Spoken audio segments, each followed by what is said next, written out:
नमस्कार, मैं अतुल चतुर्वेदी बोल रहा हूँ।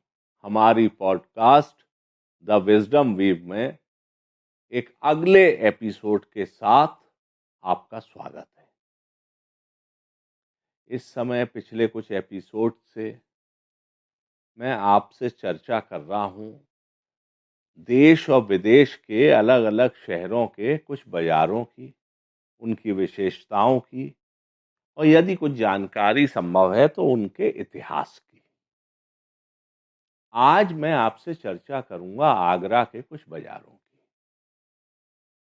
आगरा एक प्राचीन शहर है और मध्यकाल में आगरा का महत्व बहुत बढ़ गया, क्योंकि ये मुगल शासकों की राजधानी था और आगरा शहर से ही पूरे हिंदुस्तान पर हुकूमत की जाती थी।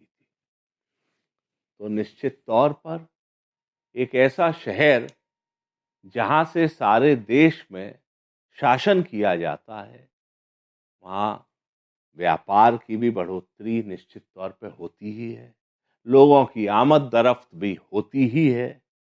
तो आगरा भी इसका अपवाद नहीं था। और एक समय ऐसा था जब आगरा की गिनती दुनिया के जाने माने शहरों में होती थी और काफी समय तक आगरा ने इस स्थान पर अपने वजूद को कायम रखा। आगरा में वैसे तो बहुत से बाजार हैं, लेकिन एक तो बाजार प्रसिद्ध रहा है राजा की मंडी। राजा की मंडी में आप जाइए तो दोनों तरफ गैलरी में वरांडे बने हुए हैं, फिर दुकानें हैं, और उन दुकानों में एक जमाने में हिंदुस्तान का बेहतरीन सामान मिलता था। आपको चाहे घरेलू उपयोग की चीजें चाहिए, चाहे बाद के समय में किताबें कॉपियां चाहिए, या मीठी सुपारी चाहिए, या जिस जमाने में घरों में औरतें बिनाई करती थीं। मुझको याद है कि मैं अपनी मम्मी के साथ न जाने कितनी बार राजा मंडी में मुनियाल करके एक शॉप हुआ करती थी, उस पर जाके वो ऊन लिया करती थी। लोग चाट खाने भी राजा की मंडी जाते थे। राजा की मंडी के बाजार का आगरा के इतिहास में और आगरा में एक अलग स्थान रहा है। ऐसे ही आगरा में एक दूसरा बाजार है किनारी बाजार। किनारी बाजार में कपड़ों का, अब तो इलेक्ट्रॉनिक्स का भी, मेडिकल इक्विपमेंट्स का भी, और आप जो भी चीजें समझें उन सब चीजों का राजेंद्र मार्केट और किनारी बाजार एक बहुत बड़ा बाजार हुआ करता था। आज भी है, भीड़ भाड़ का इलाका है। एक बाजार है रावतपाड़ा, उसके पास में ही बहुत प्रसिद्ध मनकामेश्वर का मंदिर है, जो बहुत सिद्ध स्थल है। रावतपाड़े में किराने का बहुत बड़ा मार्केट है। जहां तक मेरी जानकारी है तो आगरा का रावतपाड़े का किराने का मार्केट हिंदुस्तान के किराने के अच्छे मार्केट में गिना जाता है। वहां पर आपको ड्राई फ्रूट्स हो या मसाले हो, हर चीज की थोक की बड़ी दुकानें हैं, और भी थोक सामान का एक बहुत बड़ा बाजार रावतपाड़ा है। रावतपाड़े के अगर आप आगे जाएंगे यमुना किनारे की तरफ, तो आपको कुछ पत्थर की मूर्तियों की दुकानें भी मिलेंगी। लेकिन अब मैं चर्चा करूंगा एक उस बाजार की आगरा के की जिसमें किसी जमाने में जेल हुआ करती थी। जी हाँ, मैं बात कर रहा हूं संजय प्लेस मार्केट की। संजय प्लेस मार्केट जिस जगह बना हुआ है, वहां पर अभी बहुत पुरानी बात नहीं है, 1980 के दशक तक आगरा की सेंट्रल जेल हुआ करती थी। हम लोगों ने देखा है, हम लोग उस जनरेशन के हैं जिन्होंने आगरा में हरि पर्वत के चौराहे पे सड़कों का चौड़ीकरण होते देखा है, संजय प्लेस को बनते देखा है, उसके पहले वहां जेल थी वो देखी है, संजय प्लेस को बनते देखा है। जेल में जिस स्थान पर फांसी घर था वहां आज शहीद स्मारक बना हुआ है। संजय प्लेस आज एक बड़ा मार्केट है जिसमें न जाने कितनी रिटेल और थोक की दुकानें हैं और प्लेन्ड मार्केट है। संजय प्लेस से आगे चल के अंजना टॉकीज के सामने भी बच्चूमल एंड सन्स और कई दुकानें हैं। लेकिन आगरा का जो बाजार जिसकी एक अलग पहचान है, अनूठी पहचान है, उस बाजार का नाम है सदर बाजार। जो कैंटोनमेंट का कैंट इलाका है वहां पर सदर बाजार है जिसकी रौनक एक अलग किस्म की है। सदर बाजार अगर आप एरिया वाइज देखें तो कोई बहुत अधिक लंबा चौड़ा बाजार नहीं है, लेकिन मैंने हिंदुस्तान के भी बहुत से मार्केट देखे हैं और दुनिया के देशों के न जाने कितने देशों के बेहतरीन बाजारों में मेरा जाना हुआ है। लेकिन मैं दावे के साथ कह सकता हूं कि सदर बाजार की एक अलग पहचान है। और एक जमाना तो ऐसा था कि सदर बाजार में जो सामान मिलता था वो हिंदुस्तान के अच्छे से अच्छे मार्केट में उपलब्ध नहीं था। सदर बाजार में कुछ दुकानों का अपने आप में एक ब्रांड के रूप में पहचान तब बन चुकी थी जबकि ब्रांडिंग का जमाना नहीं था। सदर बाजार में बच्चूमल राजेंद्र सिंह की दुकान हुआ करती थी, अब तो उनके परिवार की कई दुकानें हो गई हैं।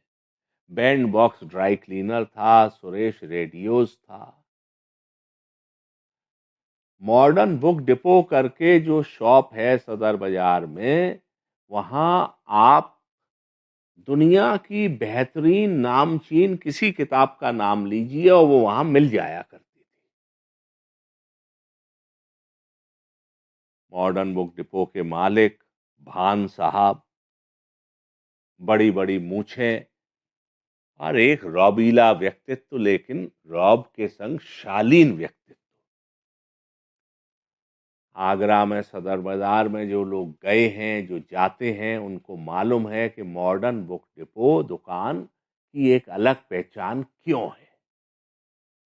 उसके आगे ही क्वालिटी रेस्टोरेंट हुआ करता था और आगरा के सदर बाजार के क्वालिटी रेस्टोरेंट के खाने की एक अलग ही पहचान थी। क्वालिटी रेस्टोरेंट के आगे एक एरिया वाइज तो बहुत छोटा सा शोरूम है मुगल बुटीक कर का। उस मुगल बुटीक के इस समय मालिक मिस्टर संगीत आनंद हैं। लेकिन वो जो मुगल बुटीक दुकान है, मेरा व्यक्तिगत अनुभव भी है कि उसमें आपको आगरा के तरह तरह के पत्थरों के जो आर्टिफैक्ट्स मिलेंगे वो सारे आगरा में ढूंढने पर नहीं मिलेंगे, जो एक स्थान पर वहां मिल जाएंगे। इसी सदर बाजार में जूतों की प्रसिद्ध दुकान डावर्स करके है और मेरा तो लगभग 40 साल से तो मैं देख रहा हूं कि हमारे जो परिचित आते हैं और उन्होंने डावर्स से परचेजिंग की जूते चप्पलों की, तो वो उनको हमेशा याद रहता है और वो जितनी बार आगरा आते हैं उस डावर की दुकान पे जाते हैं। उनके मालिक की शालीनता और उनके दुकान के माल की क्वालिटी। सदर बाजार में शाम को जब आप घूमेंगे तो उसके घूमने का, वहां की रौनक का, और जो साल के आखिर में या नए साल की शुरुआत होती है उस समय वहां जो एक कार्निवाल जैसा माहौल होता है, उसका कहना ही क्या है।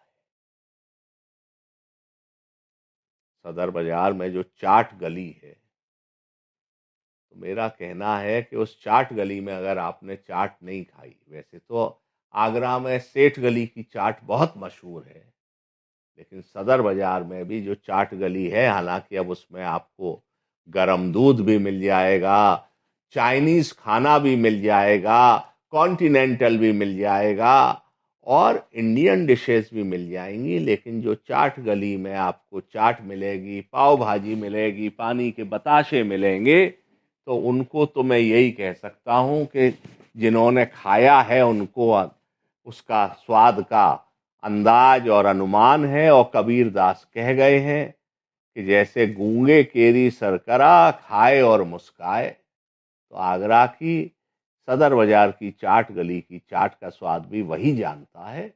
और वो जो एक माहौल बनता है वहां पर, तो वो स्वाद और उस माहौल की अनुभूति वही जानता है जिसने वहां जाके उसका आनंद उठाया।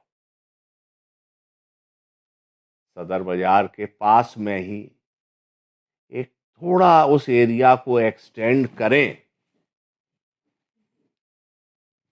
तो आगे जाके प्रतापपुरा चौराहे पर किसी जमाने में प्रसिद्ध श्री गोपाल मोटर्स हुआ करता था, जहां पर एम्बेसडर कार की एजेंसी थी।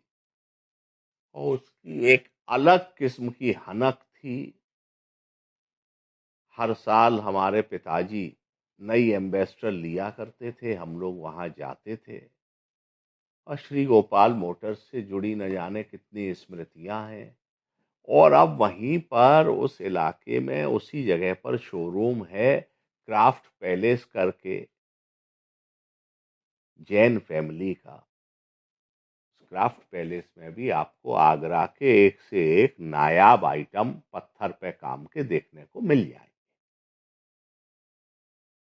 ये अगर अगर सदर बाजार में ही हम थोड़ा आगे बढ़ें और एक दिशा की तरफ जाए मेहर सिनेमा की तरफ, तो वहां दास प्रकाश करके रेस्टोरेंट जो है, जिसका नाम अब कुछ उनके आपसी पार्टीशन या विवाद की वजह से डीपी हो गया है। तो मेरा कहना है कि अगर आपने दास प्रकाश या डीपी में आगरा में डोसा नहीं खाया, वहां का अलग अलग व्यंजनों का स्वाद नहीं लिया, तो आप समझ लीजिए कि आपने एक बहुत बड़ी चीज मिस की है। यदि आप आगरा जाएं तो दास प्रकाश डीपी रेस्टोरेंट अवश्य जाइए। नहीं तो जब आप जाएंगे तो आपको महसूस होगा कि आप नहीं जाते तो क्या मिस करते। इसी आगरा में जो मैंने सदर बाजार के पास प्रतापपुरा चौराहा बताया, वहां बहुत अच्छी लस्सी और समोसे भी मिलेंगे। आप लोग सोच रहे होंगे कि ये बाजार की चर्चा करते करते खाने की चर्चा क्यों होने लगी। ये चर्चा मैंने इसलिए की है कि जो आगरा का एक तो कोई भी इलाका है, कहीं भीमसेन की दाल मोठ और भीमसेन बैजनाथ का दाल मोठ पेठा होता था, अब पंछी का दाल मोठ पेठा है। तो किसी जगह पर भगत हलवाई की पाव भाजी है, सेठ गली की चाट है, तो सदर बाजार में चाट गली है, दास प्रकाश का साउथ इंडियन है। लेकिन खाने का एक अलग आगरे का माहौल है, एक अलग स्वाद है, और ये उस बाजार का पार्ट है। आप आगरा के सदर बाजार में जाते हैं, वहाँ की जो एम्बियंस है, वहाँ एक लाइन से दुकानें बनी हैं, दुकानदारों की जो व्यवहार है, शालीनता है, और जो वहाँ पर प्रोडक्ट आपको मिलेगा, जैसे मैंने बच्चूमल राजेंद्र सिंह का नाम लिया, तो उनके यहाँ जो आपको रेडीमेड कपड़े एक जमाने में मिलते थे, तो एक स्थान पर ऐसा कलेक्शन तो उस जमाने में 1970s और 80s की बात कर रहा हूं कि आपको उत्तर प्रदेश के तो आप लखनऊ इलाहाबाद सारे शहरों की बात छोड़िए, दिल्ली के अच्छे अच्छे बाजारों में एक जगह नहीं मिलता था। जहां तक डाबर के जूतों का सवाल है, या और भी जूतों की दुकानें हैं, बैरी शूज है, तो आगरा तो जूतों के लिए और चमड़े के काम के लिए मशहूर है ही है। लेकिन वहां पर आगरा सदर बाजार में क्वात्रा संस करके दुकान है, आप वहां लेडीज को देखिए सामान लेती हैं। हबोबा स्टोर्स है, हबोबा स्टोर्स पर आप जाइए और आपको इलेक्ट्रॉनिक का या डेली यूज का जो सामान चाहिए, तो वो आपको नाम लीजिए वो सामान मिलेगा। मेरा इन बातों को बताने का मकसद ये है कि ये जो सदर बाजार है, ये अपने आप में एक छोटी सी दुनिया, छोटी सी जगह में पूरी दुनिया समेटे हुए है।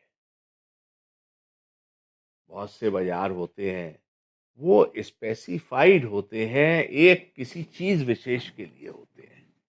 लेकिन अगर आप आगरा के सदर बाजार जाते हैं, खाली घूमने गए हैं, तो आप परिवार के संग घूमने आइए और आगरा के सदर बाजार में थोड़ी देर, आधा घंटा चक्कर लगाइए, आपका मन अच्छा हो जाएगा। यदि आप खरीदारी के लिए गए हैं, तो आगरा के सदर बाजार में आपको जिस किस्म की वस्तु चाहिए, उस किस्म के लिए दुकान मिल जाएगी। यदि आप फैमिली के साथ या दोस्तों के साथ या गेस्ट के साथ या नाते रिश्तेदारों के साथ कुछ शाम को हल्का फुल्का खाने पीने के लिए गए हैं, तो आपको सदर बाजार में कई ऐसे फूड जॉइंट मिल जाएंगे, चाट गली और उसके अलावा भी, कि जहां आप अपनी इस इच्छा की पूर्ति कर सकते हैं। यदि आप फॉर्मल डिनर वगैरह को गए हैं, होटलों का तो खैर कहना क्या है आगरा में, और वो सदर बाजार के आगे होटलों का तो पूरा एक कहिए लाइन लगी हुई है। लेकिन सदर बाजार के आसपास दास प्रकाश, मैंने आपसे जिक्र की, और कई रेस्टोरेंट्स हैं, आपको वो भी खाना मिल जाएगा। अगर मैं बाजारों की बात करूं, तो सदर बाजार को हिंदुस्तान ही नहीं, दुनिया के जो एक अच्छे बाजार हैं, जहां जाके आपको एक अच्छी फीलिंग होती है और आपकी जरूरत भी पूरी होती है, तो उसमें अच्छे टॉप के बाजारों में ही रखा जा सकता है। मुझे उम्मीद है कि आगरा के इस सदर बाजार और बाकी के बाजारों के विषयक चर्चा आपको पसंद आई होगी। जो लोग वहां गए हैं इन बाजारों में, वो महसूस करेंगे कि हाँ, हम भी इन बाजारों में घूमे हैं, ऐसा अनुभव हमारा है। और जो नहीं गए हैं, आगे जाएंगे तो इस जानकारी से भी उनको लाभ मिलेगा। लेकिन एक जो सबसे, इन बातों के अलावा सबसे बड़ी बात है, कि जो आगरा के बाजार हैं, ये सिर्फ बाजार नहीं है, ये अपने आप में हिंदुस्तान के इतिहास के साक्षी हैं। जिस जमाने में हिंदुस्तान का सेंटर ऑफ पावर आगरा था, जब यहाँ से शाही हुकूमत के फरमान जारी होते थे, जब यहाँ पर बड़े बड़े पूरे देश के राजे रजवाड़े आके खरीदारी करते थे, बड़े बड़े सरदार खरीदारी करते थे, और खुद मुगल बादशाहों की खरीदारी होती थी, उस इतिहास के साक्षी ये आगरा के बाजार हैं। किनारी बाजार, राजा की मंडी, ये सब बाजार उस इतिहास के साक्षी हैं। आप जब इन बाजारों में घूमते हैं, तो आप इतिहास की गलियों में घूमते हैं। अगर आप आगरा जाएं, तो आप सिर्फ वहां की पुरातात्विक महत्व की इमारतों को देख के मत लौटिए, आप इन बाजारों में भी एक चक्कर लगाइए। आप इन बाजारों में घूमते हुए महसूस करिए कि मध्यकाल में एक अचानक किसी कोने में पहुंच के आपको लगेगा, पुरानी इमारत के बीचों बीच बाजार में, किनारे में कहीं एक मस्जिद दिख जाएगी, कहीं कोई ऐसी बिल्डिंग दिख जाएगी, कि आपको अचानक लगेगा कि भाई, ये हम कहीं मध्यकाल में आ गए हैं, और फिर एकदम से आप आधुनिक काल में लौट आएंगे, क्योंकि उन बाजारों में आधुनिकता का पूरा समावेश है। जैसा मैंने आपको बताया, आप रावतपाड़े में जाएंगे तो बगल में आप जाएंगे तो मनकामेश्वर के दर्शन होंगे। एक अद्भुत किस्म का आगरे का ये संगम है, और इसमें आप जाएं तो आपको, मेरा अपना मानना है, कि एक बहुत अच्छी अनुभूति भी होगी और अनुभव भी होगा। मैं उम्मीद करता हूं कि ये एपिसोड आपको पसंद आया होगा, आपकी प्रतिक्रियाओं का इंतजार रहेगा। अगले एपिसोड में फिर मुलाकात होगी, कुछ नई बातों के संग, कुछ नई चर्चाओं के संग। तब तक के लिए मुझे इजाजत दीजिए। आप लोग स्पॉटिफाई पर जाके द विजडम वीव को फॉलो जरूर करिएगा, उससे मुझे मालूम पड़ता है कि आप लोग सुन रहे हैं, आपकी प्रतिक्रियाएं और कमेंट आते हैं तो मुझे अच्छा लगता है। उस सब के लिए आपका आभारी हूँ। अगले एपिसोड में फिर मुलाकात होगी, तब तक के लिए इतना ही, मुझे इजाज़त दीजिए। धन्यवाद, नमस्कार।